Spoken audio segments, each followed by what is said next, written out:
To Daesh, the border is irrelevant. So we do know, and we've seen repeatedly, they do operate from Syria into Iraq. So they don't treat the border in the same way other countries do.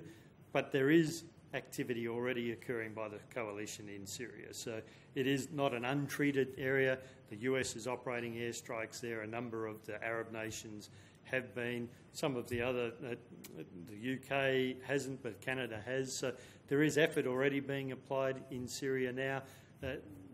The contribution of Australia, while always welcome, isn't a game changer one way or the other.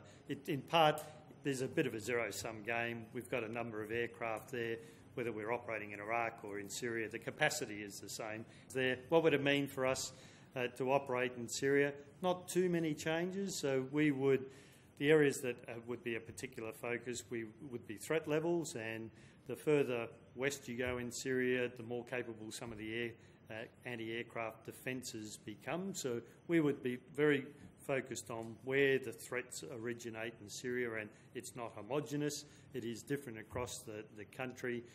We'd be very focused around personal recovery arrangements. So that's the downed aircraft status of how well that might be managed to make sure it would satisfy our own risk thresholds. But we already operate up to the Syrian border. To take that step across it is just a matter of bringing all the other enabling components together. So in a physical or practical sense, there's not too significant a change for us. We would do our homework around threats and how we would manage the recovery activities or the assurances around that.